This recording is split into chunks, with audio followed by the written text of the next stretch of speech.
Call the cops on me. On a mission to be champs since they let me free. Prepare for combat, my adversaries crumble. Face it, I got a reputation for damage. Busters get ready to rumble. They lock me in a cell, have me trapped in a living hell. Though not guilty, I'm still in jail. Brother, I serve my time like a soldier. Maintain composure. My shadow boxing the fight to the death, busting boulders. Every boxer with a pair of gloves. Best give up love. Here's a man from the makings of a thug. A lethal weapon, mind sharp. And in my heart, there's a wish to shake the world with the flurry of my black fist. Now once a high school dropout, now I'm the $1 million champ. Who's the next to get knocked out? Straight out of Brooklyn. What's going on, everybody? Another episode of Cheesy's Box Show. Angelo here with JP. JP, the team is back together again. What's going on, man? Oh, man, let's talk some upsets. Some upsets? We'll see about that. First things first, follow the show on Twitter, Cheap Seats Box, iTunes, and Stitcher. Rate and review. You can be the next unofficial sponsor. Email the show, cheapseatsboxing@gmail.com. Questions, comments, anything. Also, a big thanks to Vince for coming on the last show. We appreciate him. Check out Tell the Tape. But let's get into it, JP. For once, for the first time in a month, we have actual real fights that we're going to preview. A true preview of real actual fights. I know what you're thinking. I know it's hard to believe, but there really are some. Welcome to all the listeners. Everybody, all platforms. And one more. Which one is that one? Zoom. What's up, baby? All right. This past weekend, I hit on it last week for a second, actually as a joke. That was the Juanma Lopez and the Wilfredo Vasquez Jr. fight. And as we all know, Juanma went 1-1. He won the fight against Vasquez. Lost the post-fight brawl with the corner man. I mean, he caught him with that check left hook. And Juanma was stunned, boy. He was stunned. And I know everybody by now has seen it, but it was hilarious. Sad thing is, though, that Juanma did win the fight. And even though he hadn't fought in like 2 years, he's going to end up fighting again, and probably getting knocked out again because they'll put him in with a better fighter. I think he's got a little bit something left in him, which he really doesn't. But I don't know if you want to hit anything on that. I mean, there ain't nothing else really to talk about. I'm trying to figure out, did he spit at him or something? From what they said, Juanma started talking shit to the trainer as he's coming into the ring to go get his guy. And then I guess a couple words were exchanged, and as he walked towards him, like he was, Juanma walked towards him, I guess the trainer's like, well, I'm going to try to do what my fighter couldn't do. I'm going to catch you with one, man. See, I've been telling him if he just catch you with the left hook, he'd have you buckled, man. But I guess, I told him. Well, he had to show him too. Yeah. That's about it. There ain't nothing else to break down with that thing. Let's go with some news before we get to the Manny Pacquiao, Jesse Vargas card. A few fights signed. Terrence Crawford, John Molina Jr., December 10th, on the day that was vacated when Triple G and Jacobs couldn't come together. And I guess it's kind of like the first step in the... Is it the first step in the Arum Heyman makeup? Have they finally put all their differences aside? We shall see. That's for sure. We'll see. My initial opinion on this fight was John Molina Jr. But if Provodnikov would have beat Molina and he was fighting Provodnikov, I think people would have been like, they would have been okay with it. And since John Molina Jr. beat the shit out of him, I guess it's not awful. And especially on, this is kind of short notice. It's not really, but in today's world where you need 18 weeks to get ready for fights, I guess it's quasi short notice. 22. I guess the only bad thing is that Crawford's people turned down the, was it Felix Diaz fight? Is that who it was? Who's the what's his name? The guy that drew with the guy that drew with oh my God, I'm blanking. And he just beat Sammy Vasquez. Shit.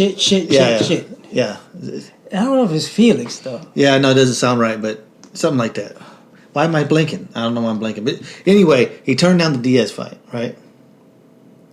And took the Molina fight, which is a little bit of a buzzkill because Took the excitement out of it. Yeah, it could have been a much better fight. But I'll give Crawford a break. You know, and I've been hard on Crawford in the past. But he fought Postol. So a Molina fight on quasi short notice, no big deal as far as I'm concerned. It's a good fight. It's a good way to close out. And it's a good thing Crawford got another fight because he needs to fight at least 2 times, sometimes 3 times in a year. I think that's the best for these fighters nowadays is to stay active. I think it's a good stay active fight, a credible opponent, but a guy who's probably going to get the shit beat out of him. We're going to see a lot of the John Molina that we saw against Adrian Broner, and not the I think not the John Molina we saw against Ruslan Provodnikov. I was gonna say I'm gonna go for the upset on this one too, but that's bullshit. You know that's just bullshit. That's just you know that's bullshit. On short notice, he's gonna come with the kitchen sink. He's got a game plan like no other. He's gonna switch from orthodox to southpaw back on Terrence Crawford, and then no, it's just you're right. It's the Provodnikov loss. Truth be told, it's the Provodnikov. Like if he wouldn't have lost that fight, is one thing. If they could make this fight with Molina, I'm pretty sure they could have got somebody else. That's what that's probably. I mean, that's what I'm looking at too. Like I would have been happier, with it not being Molina, but I'm not going to be overly. Yeah, I'm not overly critical on this. A little disappointing, maybe, but nothing egregious. You know what I mean? I mean, pipeline fight, as in. Al Haymon has enough opponents for him at that weight. So, if you're not going to fight anybody in your stable, I'm going to find somebody to kick your ass. That's going to be the underlying quote-unquote. It was Felix Diaz, by the way. I don't know why. It didn't sound right. I don't know why it didn't sound right either, but it felt right when I said it, but it just didn't sound right. I don't know. But that would have been a much better fight. Because, I mean, he's been coming on. He has, but... The Peterson fight, that's the one I couldn't think of, by the way. He's been coming, but it's still... It's one of those things where... Can't say that he has anybody, quote-unquote, on his level, but somebody that you would want to pose a bigger threat. Mm-hmm. And that's the issue. Like, it's short notice. There's nothing to say about that, but... So if it was a bigger threat, it'd probably been... We need 7 years. Mm-hmm. So it is what it is. I'm picking Crawford on, I can't pick an upset on this shit. No. No way. No. I think December 10th has become the day of Molina because Anthony Joshua signs to fight Eric Molina on December 10th. It's just another way Joshua's been taking the easy outs. He got the title and he's like, I'm good. I know that I'm not going to hold all the Klitschko thing on him because obviously Klitschko held a lot of that up too because so hell-bent on getting the WBA to sign off on that being the fight for the title. And now that it's off, the WBA finally goes, all right, fine, you guys, for next, I think I'm looking at February, March, that they will fight for the WBA super, in quotes, title. But, I mean... Joshua Molina does nothing for nobody. Eddie Hearn actually making fun of Eric Molina when he signed to fight Deontay Wilder. And then now you get this. And it's not like Molina didn't have a pretty decent showing against Wilder, because he did. I mean, remember he even rocked him in the fight. So, and then he has the knockout one against Adamek. So it's not awful, but when you go from Vladimir Klitschko to Molina. to Molina, It's a big drop. it's a big drop. I mean, but even David Price, you're kind of like, well, he has got the 3 losses and he's going to get knocked out. But at least the guys who beat him have tested positive for banned substance after his fight. So it's, you know what I mean? It's, you could kind of spin it a little bit. The Eric Molina thing is kind of hard to spin. That's just my whole thing with it. I mean, the only good thing about this fight is you would say it's a guaranteed knockout, so it would be entertaining. Yeah. I mean, other than that, yeah. Remember, we go back, Chris Arreola knocked this guy out in 1 round. That was the point that we made when Deontay Wilder signed on to fight him. It's just sad that Wilder took 9 rounds, I think, to finally beat him and got hurt. Josh was probably going to take a few rounds to get him out of there. 6. I'm going to give him 6. And it's still, Chris Arreola has done the best against him, Eric Molina. It is what it is. Another fight, the WBA on the regular title has ordered a fight between Lucas Brown and Shannon Briggs. Let's go, champ. Finally, champ. Finally, champ. We pushed for Shannon Briggs to get the title shot, but it was against the legit champs. You know what I mean? Shannon Briggs versus Klitschko is intriguing by the fact, well, let's see if we can knock him out, and the shit talking is going to be good. But you know that probably Klitschko's going to get to him. Even him and Wilder was good because the shit talker was good. Remember they were going at it. But when you got him against Lucas Brown, it just don't feel the same. You need, because this isn't, he's now no longer an underdog in this fight. He's got to be at least 50-50 in this fight. What's the date on this again? Ooh, I don't remember. I'll look it up right now, but go ahead. It's before Joshua Klitschko. Yeah. I think it's in January. The classic move would be Shannon wins. He has the regular belt, and he taunts the shit out of both fighters in February or March when they fight. I mean... And he'll be a mandatory for whoever the super champion is. Of course, remember though, winner has to fight the great Fresakendo. And we're watching the World Series, and the Cleveland Indians just tied. I know you guys, by the time you guys hear that, you'll know who had won, but Cleveland just tied at 1-1 in the third. I know Chicago Cubs fans they're nervous all game long, man. You know what I'll think about this?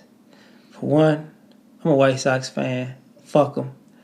For two, I just want to, the All-Star game home advantage. Oh, I know Cubs are like, really? Yep. We won 100-something games for this bullshit. I know it. I know. If they win this game, we throwing this shit out of the rule book right now. Yep. But as far as this Briggs Brown thing, man, I mean, I think it's January. When has fight Fresakendo, and I put it yesterday. It's like Fresakendo, Shannon Briggs. That was a really good fight in 2000. I had put on a Frez in late '99, came off a win against Smoke and Burt Cooper, and Shannon Briggs just came off a controversial draw to Franz Botha. I mean that fight's a good fight in 2000. It ain't a good fight in 2017, man. It ain't a good fight 17 years later. Well, I said, you can have what you would call the circus sideshow in Briggs against a credible opponent, but when you put him in with a Brown and a Kendo, it just ain't the same. Now it's just the whole fight is a freak show. It's just like you have to balance out those things. You know what I mean? So here's the thing. I will favor him in winning this fight. He's been looking for a title for so long. So technically, if he wins, he would be a 3-time champion, right? Technically. So 3-time champion of the world. Going for I don't know if he could go for 4 times getting the super belt. I think that's just the same belt. Yeah, I don't know how that works. I guess unless it was Joshua has that WBA title and the IBF, so I guess technically he could be a 4-time champ. I don't know how that would actually work. This is all entertainment, but it kills me. Because he could tell you, I'm a 3-time, 4-time champ. And literally be true. Mm-hmm. Oh, sad times. Now, I said it was going to be a freak show. Sometimes those actually can be a little bit of fun. Because we know that the challenge was issued by Victor Ortiz to Brandon Rios. Right, and Brandon Rios, within like 20 seconds, was already posting a video. I accept. These guys have been wanting to fight for... Since 1996. Since they were both in Kansas.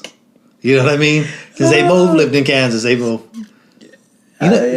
interesting story. 2 Mexicans in Kansas. I would venture to say my grandfather was the first Mexican in Kansas. Early 1900s. I would just think that he'd be the first. We're probably related to those guys somehow. Well, so they would be the 110th and 113th, maybe. But I'm just saying, though. Small towns, too. Oh, I know. Shit. Yeah, they came. That's where they settled in. But you know what? At this point in their career, they are pretty much a common guy Soto Carras style fight. Waiting to happen. That's all it is. It's going to be fun. I mean, I'm watching that shit. I don't care who's got it, where that. It has no significance as far as title shots go. So that's just a fight. That's a fight for the fans. You know what I mean? Using that analogy, so say Brandon wins. Alvarado, another fan fight. If who wins? If Brandon Rios wins. No way. I mean, that last one, that's like... They were supposed to have the third one, right? No, they did have the third one. Shit. Remember? Brandon beat his ass in like... It was that long. Was it in like 2 or 3 rounds? It was that long. Yeah. Ago. You see? Yeah, no. This is what happens when you get old. I'm a boxer who got old overnight. But sign me up for some of that good shit like that. That's good stuff right there, man. But they can make a repeat because if Brandon loses, fuck that, we running this back. If Ortiz loses, I don't know. I got a good idea with that fight. You just mix those two in with Berto because Berto had the win. Like if Rios beats him, right? Then Rios faces Berto. The loser of that fight faces Victor again in a rematch. I mean, you can just mix those 3 guys in. It's kind of like a Super 6, but with only the 3 guys. Just round robin them some bitches to fight each other. That wouldn't be a bad idea. It ain't a bad thing because that Berto and it's gonna be knockdowns guaranteed. That Berto and Ortiz fight was a good fight. It was a fun fight. Yeah. This is where they're at in their career. You know what? You brought up Soto Carras, right? Well, they fought at 160 last time or something like that, wasn't it? Shit, yeah. Yeah, Rios is no. He's actually been in shape for a while now. I don't know if he's got the reflexes anymore, but he's been in shape for a while. He ain't ballooned up. Every time you see him, he's in the gym. He stuck to it, so. If only he would have done that when he went and fought Tim Bradley, right? Tim Bradley beat a lot of people. I mean, his only loss is Manny Pacquiao a couple of times. That's right. 3 times, but really 3 times. A couple of 3 times. A couple of 3 times. That's a great way of putting it because it is a couple times, but it's a couple 3 times. I just have to just give it to him since with time I'll stop lying about it. Yeah. Speaking of Manny Pacquiao, here it is, an actual card to break down. Manny Pacquiao returns against WBO welterweight champion Jesse Vargas in a fight that we'll get to in a second. But let's start at the undercard. Zhao Shiming opens the telecast. We'll see what Zhao Shiming has left. He's trying to make a comeback, I guess, after the loss to Ruin Wrong in his one title shot. But this is the title fight too, is it? I think it is a title. It's some kind of it's the title that Estrada gave up. One of the titles that Estrada gave up. So I mean, he may finally get his title. Finally, he's only fought like 8 times, But, you know. It took him a long road to get there. It was a long, just treacherous road to get there. The second fight, though, I think is maybe the most intriguing fight of the night. Nonito Donaire. Is that the second or the third? It's going to be. It's going to be the co-main event. It's going to be the second fight of the card of the night, because Valdez is going to be the lead-in fight. How would I have the other way around? One of these days, too, you know, poor Donaire, we never say his name right, but I probably should give him that. Maybe on his last fight, I'll finally say his name right. Nonito? Donaire, but you know. When did they do that? It always has been. It just nobody ever says it because it's America. We don't say shit right, you know. Yeah, I was about to say I've never heard it announced. Oh yeah, and even in his last fight against was it Zolt Badak or something like that, I watched the Philippines telecast of it, right? And they were, you know, it was always Donaire. And then even on the Spanish channels, they'll say it like that because that's how it's pronounced. Okay. Maybe on his last fight. For now, Nonito Donaire. for every fighter who is foreign or unquote-unquote American, whatever the fuck that's supposed to mean, in America, we fuck up names royally. And we don't care. Even when names are known, oh yeah, we fuck them up. And I think we just fuck them up out of disrespect on purpose, or complete stupidity, or being oblivious. So, Donaire, yeah, and it's fucked up. What Max Kellerman called him Donaire, I'm gonna call him Donaire.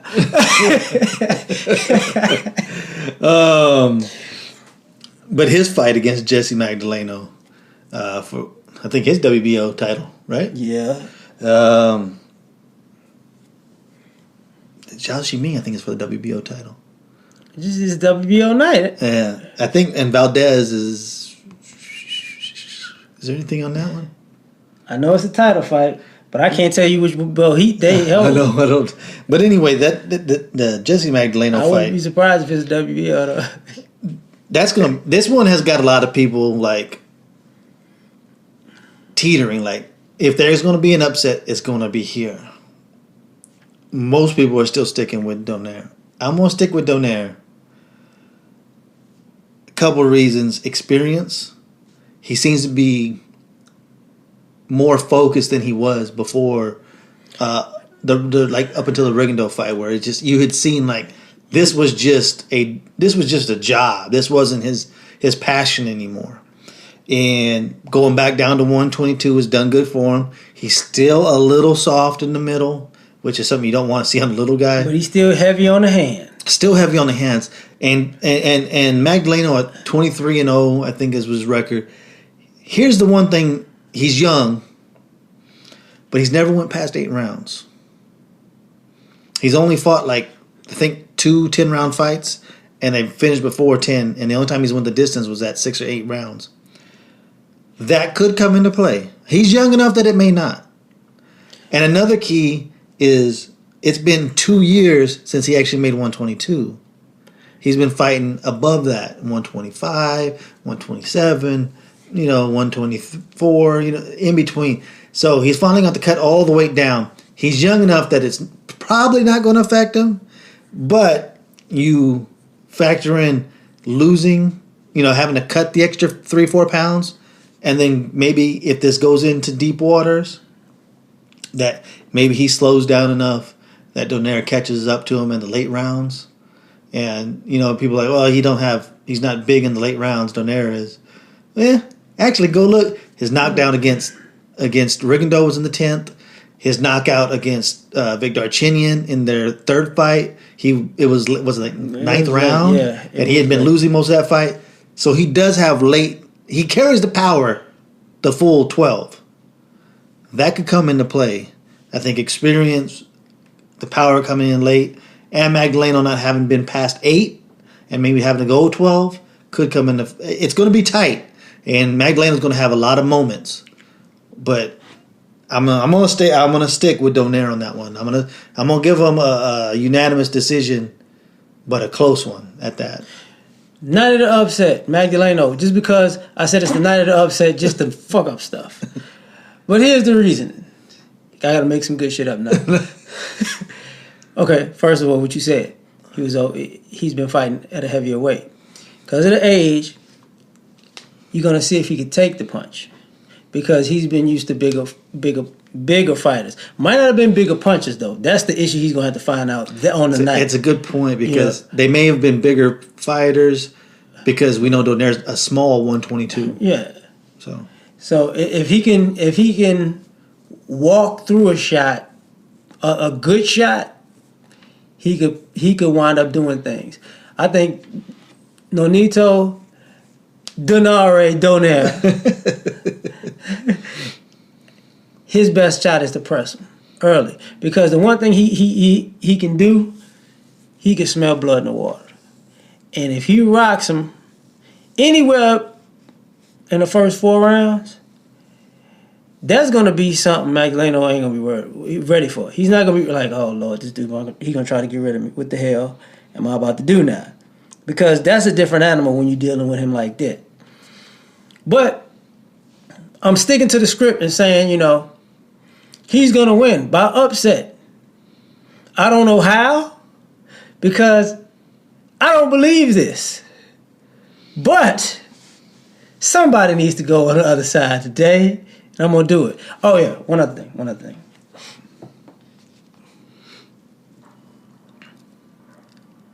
Experience always trumps youth not always, but for the most part. But the one thing about youth that you were talking about, the weight, he could pack on those pounds real fast if he make weight. Mm-hmm. So he can wind up being a bloated 126 fighter on the night of the fight, So he's got that as an advantage and the youth to actually still be able to move with the extra weight. Question is he going to do it and how can he use it?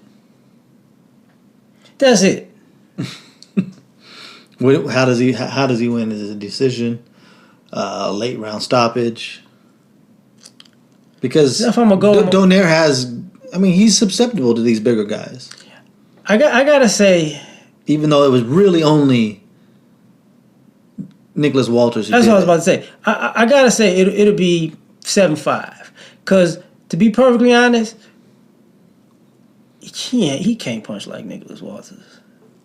Like that would be. He would have to catch him with a couple of clean, hard shots to put him down for real. Like, I can't see that from him, like, punching like that. But, those are two punchers. I wouldn't get in a punching match with Nonito because you're going to mess around and get caught. So, personally, you can take the shot 7-5. Now, if you can't take the shots, Donaire's going to win by knockout. Mm-hmm. I can see it like 6-6 with one knockdown, like Donaire knocking him down once and winning by 1 point. Magdaleno's key is he's got to get on him early, jump on him, build the lead early, and then he's probably going to not hold on, but he's going to, Donaire will come on late. I think that's not conventional wisdom, but I think that's what's going to happen. Where you say the last 6 rounds, I see Donaire winning 4 of those last 6. The experience, the fact that he's been past 8 rounds, the fact that his power does carry through all 12. He's not a huge puncher like he is in the early rounds, but he has knockouts late, which lets you know, or knockdowns late, lets you know he carries that power all the way through.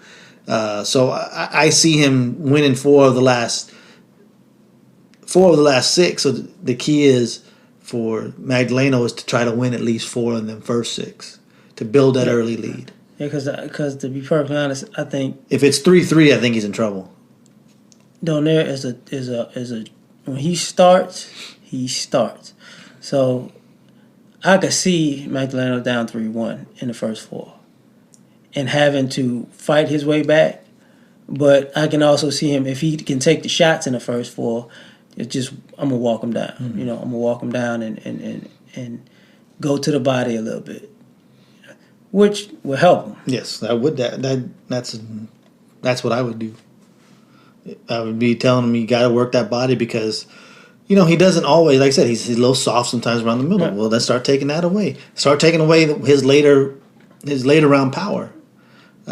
He's an older guy. I mean, he's only like 32, but I think he's 32. Yeah, but his hands is very young. But in this, in the weight classes, he's an older guy. Yeah. The scary thing for me is not the scary thing. It's kind of the thing that makes me pause is thinking where his mindset is at. Because we know he went back down to 122. He's talked about possibly fighting Rigo again, right? Yet he makes a statement: "I win this fight. I want the winner of Santa Cruz Frampton too." Well, that's at 126. You're at 122. You were never good at 126, and you said you want the Rigo rematch. Well, look at the bright side. Wouldn't you want to avenge your loss? Well, look at the bright side. If he wins, he's either fighting a top fighter or a top fighter. Doesn't in two different weight classes. So, nowadays, how many fighters you name that's willing to do that? But it seems like he wants to fight the fighters where the money's at. Yeah, so absolutely. He's chasing the dollar, and that's always scares me. The guy who's really just chasing the wrong thing, because what's going to motivate him more: the money in a Frampton Santa Cruz winner, or the guy who beat him. To me, it'd be the guy who beat him is going to actually motivate him more. To me, I think it would be the reverse because I can see Donaire beating Frampton or Santa Cruz on his punch power. He's going to have a hard time finding Rigo. So it's like, I challenge both of them, but hopefully I get... Because think about it. You fight Frampton or Santa Cruz, you're going to have action. Mm-hmm. And Nonito is a dangerous person to have action with. Because his shit is he got some power. So if you're willing to trade... He clipped Walters good. Yeah, sure. Yeah. And those guys are nowhere near the size of Nicholas Walters. And if you can do that when you got a chin, when you got a good chin, hell, he's got to punch his chance of actually holding titles in 22 and 26 if he does this. I believe that he would actually have a better shot against Frampton than Santa Cruz because I don't think he could keep up with Santa Cruz's pace. I think that would be his downfall. You know what I mean? That at this age he doesn't punch as much. He's not as active. Yeah. And a guy who's throwing 100 punches around, it's going to be hard to steal rounds from him. The hardest thing with Santa Cruz would be, can you actually knock him down? Yeah. That's the question. Like, Frampton, I probably could see that happening just because of the height. Like, he's right in the... Yeah, they're about the same size, man. Yeah, he's right there for that hook. He's just like right there. But Santa Cruz, I'm like, you might have to hit him with a few. Yeah. You might have to hit him with a few because I've never really seen him act like he was even hurt. And he's fought some decent fighters. Yeah. Well, I'm just saying, you can kind of get Frampton into lower punch outputs. I mean, there was a lot of inactivity with him and Quigg. You can get him into that type of match where Santa Cruz, you have to engage in a match where you're going to be throwing, even for him, maybe 60 punches around, which at his age, and he just doesn't seem to have that kind of activity. You don't necessarily have to do that, but I don't know. Nonito could take something off his shots to make himself look like he really don't have that power anymore and let the fighter come into him so he can really unload on him. Question is somebody going to fall for that? A nice one, like, okay, he caught me, that's good, but if this all I got to worry about, I'm coming back. Mm-hmm. And then he could just really bang because he got power in both hands. But, like I said... It ain't going to matter, right? Yeah, is anybody going to fall for that from him? I don't know. I don't think so. The co-main event, Oscar Valdez, Hiroshi Osawa. Difficult. Anytime you're fighting a Japanese guy. Difficult. You're in for a night. You know that? It's just like you're going to be you're going to be in against a guy who's going to be there for all 12, who's going to be difficult as hell to get out of there, and you better bring everything you got. That being said, he's not the most highly ranked guy. I think he's like 32nd overall. He hasn't lost in 7 years, which is a key. I know he has 3 losses, but he hasn't lost in 7 years. A lot of those losses were early. So he's kind of forgotten almost what it's like to lose. And he's Japanese, which means he's a fucking fighter, man. He's not go quit. No. And it doesn't matter what you do to him or how bloody it gets, he's going to keep coming. So I'm taking him. I said this is going to be an upset night. But I ain't taking Shi Ming. Osawa has 0 chance at beating Oscar Valdez. Hello, yeah. I never said this was a smart night for me for my picks. I said somebody's got to do it because nobody's picking an upset in these fights. So you're getting the right kind of numbers to put to lay bets on the on the other sides. What you're trying to say? I can respect it a little bit, I guess. If I could put 100 on each fighter and come up with 1 win, I'll be all right. You'd be all right according to those odds. I guess you would be okay. And then, of course, the main event, Manny Pacquiao coming back like Sugar Ray against Marvin Hagler on a 5-year hiatus or 5-month hiatus. One of the two. It's something like that. We knew it wasn't. Hell, he wasn't even. He was non-committal on the retirement. No, after the fight, remember that his fight against Bradley. We'll see what's going on. Aram's like, and this is the only way I can try to sell this fucking fight, man, as if it's your last one. I'm almost done if I'm done, but I'm thinking I'm gonna get another one in here. How much is my minimum? Oh yeah. I'm coming back. You can't get on Manny. I know people have gotten on the matchup. You can't get on Manny for the matchup. He offered 3 other matchups that were much more intriguing than this, and that was Garcia, Broner, and Crawford. Isn't that kind of interesting though? Crawford, I'm not fighting 147. I'm not going to fight up above 140 for this, and then the Diaz thing kind of goes through. Suspect. Well, yeah, it is a little suspect. Like, It's especially after coming off that victory against Postal, which everybody thought was a true legitimate threat. Just a little sidebar on that, but give Manny credit. He's always looking to challenge himself. I just don't see how. I really don't see how Jesse Vargas wins this fight, man. I got it. Trust me. Go ahead, man. You start off. Trust me. I got. This is upset night. Yeah. First off, even though it's a reverse issue with Manny because he usually beats the shit out of taller fighters, he really does. It doesn't really work well for taller fighters. But screw it. We're not going to take that. We're not going to take common sense, logic, and fact into consideration. First, you don't fight Manny. Your best punch all night long is going to be the jab. Jab. Keep him on the end of your jab. He doesn't have like the greatest head movement in the world. He's all about footwork and maneuvering and darting his way in and out. So beat him to the punch from a little right outside of the mid range because because Vargas definitely is gonna have the length. Jab all night. Be the first to throw jab. And then when you get a couple, and then figure out, what other shot you can land later on, and then go for that. Jab him in the face. Jab him in the chest. Hell, jab him in the shoulder to see if it's real. But just jab. And when he jumps in there, hold him. Yeah. Tie his ass up. Because if you don't, he's going to knock your ass out. Now, and make sure you don't have anybody in your corner that talks like Chris Algieri's training. Okay? That's Don't trade. Don't trade within. Don't trade nowhere in the pocket. If you're in the pocket, don't trade. If you half a step out of the pocket, trade. Because you got all the advantages. Fight off the back foot. Because you know he's coming.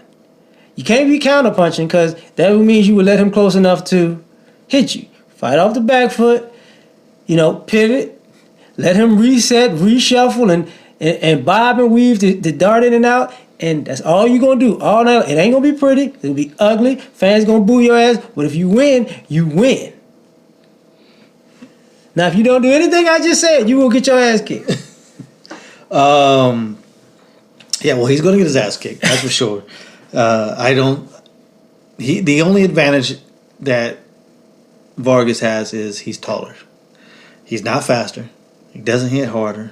He doesn't have better footwork. He doesn't have better experience. It's a long list. Yeah, he definitely doesn't have the better singing voice. His basketball skills probably not on the level. I mean, no, he's about 5'11".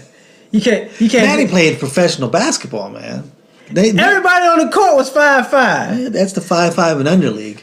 Yeah. A league that would dominate at 5'8", baby. Kevin Hart was the power forward. Tom Cruise was the center. I just see I just can't help but seeing those first 11 and a half rounds of Bradley. I know. And you see just coming off what Pacquiao did to Bradley. I don't see how he does it, man. I think that this is set up. This whole thing has been a setup. And here's the setup. Jesse Vargas, ever since he got with Memo, has gotten more power than he ever had. He has more power at 147 than he ever had at 140. Kind of funny that way. Nobody ever really talks about that too much. Whatever do you mean? I don't know. What's going on? He's got knockouts at 147 that he didn't have at 140. But he was working out. He was drinking working piss. hard.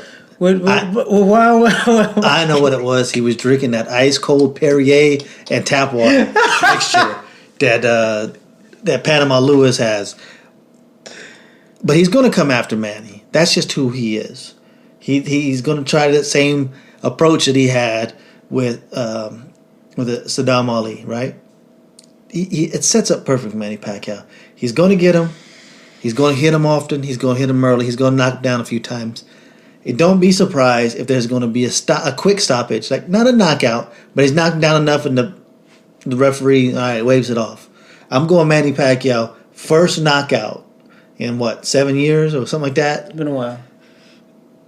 In 10. TKO 10, Manny Pacquiao. Which this whole thing has been set up perfectly. This is why he tried to get Broner in there, because he would have stopped Broner too. Him and Heyman kind of working together. There's another guy that goes through Al, even though he's not on PBC. And they had a big fight last year. It's not going to happen, bro.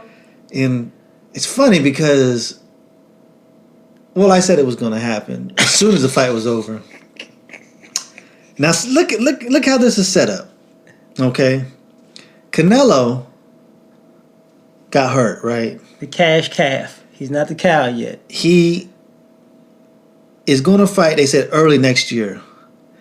I don't know. I got a sneaky suspicion he fights in March, which leaves May open because he's not going to have that big of a turnaround, like that quick of a turnaround, fighting in March. Now, if he fights in January, which you think they would have already kind of announced a fight in January at this point, so now you're looking at least February. If it's February, maybe. Yes, in May he will be fighting Errol Spence. But no shit. But if he fights in March, he's not fighting in May, which leaves the May date wide ass open. Manny Pacquiao coming off his first knockout in 7 years. The shoulder, in quotes, I'm putting air quotes up, people, you can't see this, is healed, right? It has been healed ever since the Magical Waters. Now you can sell the fight.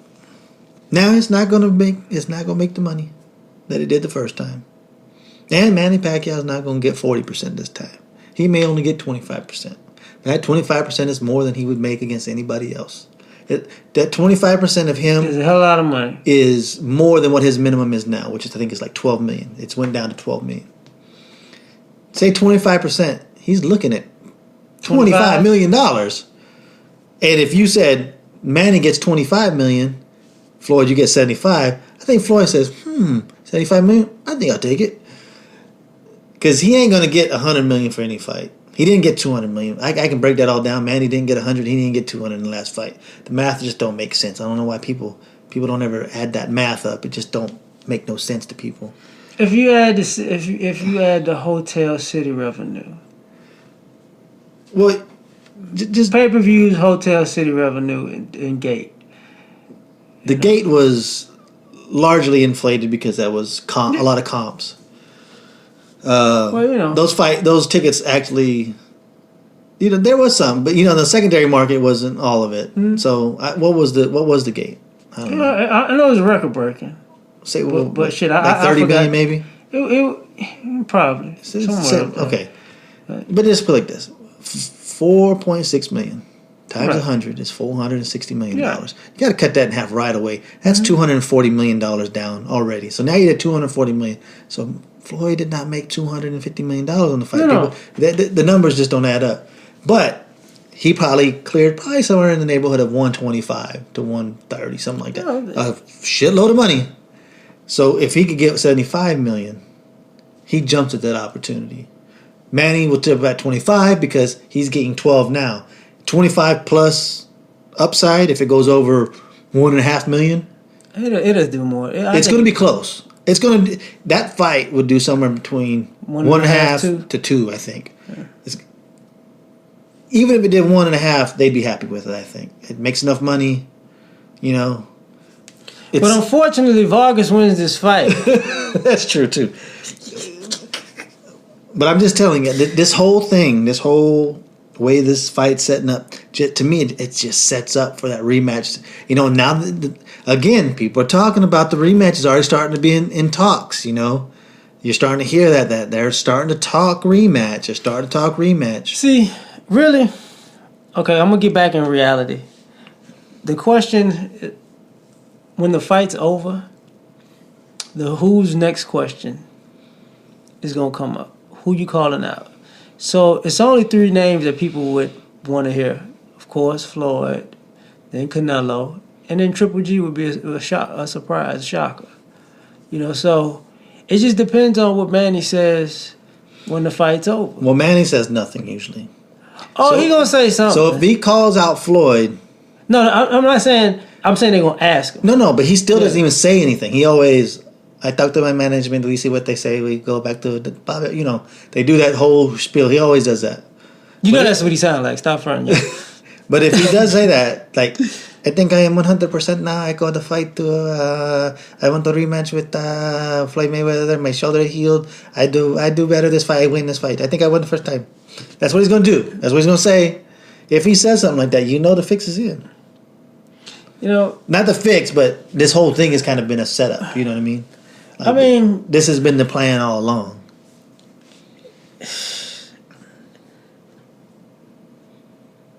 If that happens, my issue would not be with Pacquiao or Mayweather, even though I don't want to see that shit, but that's my personal problem. But if that happens, which, to be perfectly honest, is probable. It's very probable. Here's the thing. We've been ranting for a long time about these boxers not taking advantage of that time. This means if the rest of the fighters who are quote unquote stars, especially in the welterweight, super welterweight division, y'all fucked up royally. Because now, say they do that and then they both go off. You see, don't nobody want to see y'all welterweights right now because y'all not making fights. What do you think is going to happen then? If I was some of y'all, I would go up to that fight and start as much shit as possible to create a fight with Manny, to not let that happen. Yes, that's hating. Yes, that's trifling. But who's really been making money since that fight with Manny and Floyd? Just Canelo and Joshua. And we got all these names, right? Maybe he's gonna fight Joshua next. Shit. You know what? It's better than most of the heavyweights he fought. But but unfortunately, I can't see it all happening. Like I said, because I think Jesse Vargas. Oh yeah, he's gonna take him out. Yeah, he's gonna end him. Y'all gonna see. Manny's got overnight. You know, I think Jesse Vargas, puts him out of his misery. One of the biggest upsets of all time. Buster Douglas-esque. Speaking of going up to heavyweight, I think I read something where Andre Ward said he wants one time at a heavyweight, right? Yeah, he said. You know what? He said that. This was months ago because they asked him about it, and he said, I know it sounds crazy now. He's like, but I want to go from middleweight to heavyweight. He's like, this gonna take some time because I can't get that big. But he is like, that's he wants to try to go for the, middleweight to heavyweight title thing too. Which height, yeah, frame, I don't know. But this isn't the days when there was a John Ruiz holding the belt. You're going to have probably Joseph Parker, Anthony Joshua. I got it. Yeah. I got it. First of all, you don't have to get the belt. You can get the interim, the regular, or the super. It's still a belt. Yeah. Don't be surprised if he's the WBA or WBO interim heavyweight champion after fighting Frozen Kendo after he loses. Think about it. Like, that's true. There's one more thing that Andre Ward said this week, and it cracked me up. I saw it on an interview, and he's talking. Somebody asked him about the Triple G thing, and he went into this thing like, we offered Triple G the fight. They didn't want the fight. All right.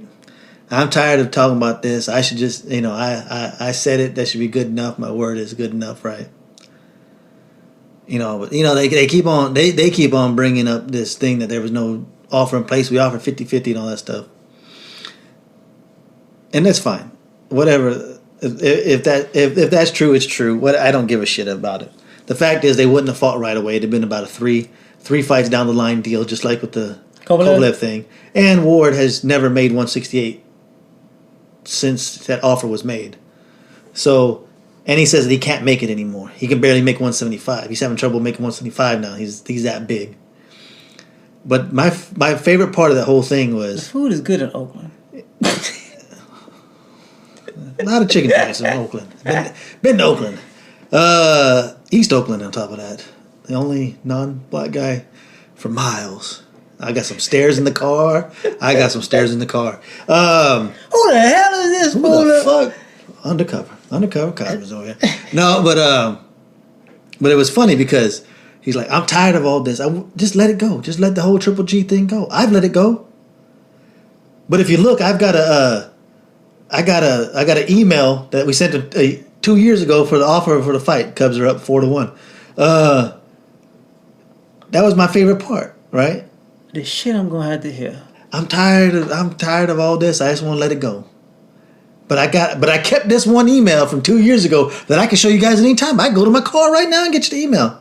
You have that fucking email just set up, ready to go from 2 years ago? Yep.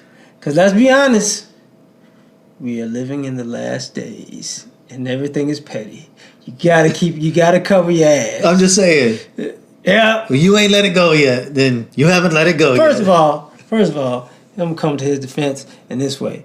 He is the Son of God. He has to have all the information. Okay, Son of God has to be in direct, contact with all of the necessary information. Think about it. Would you say, Jesus, holla at me? Let me get back to you. I got to go ask my dad about that. No, he needed it. I don't know. It just sounds kind of... Man.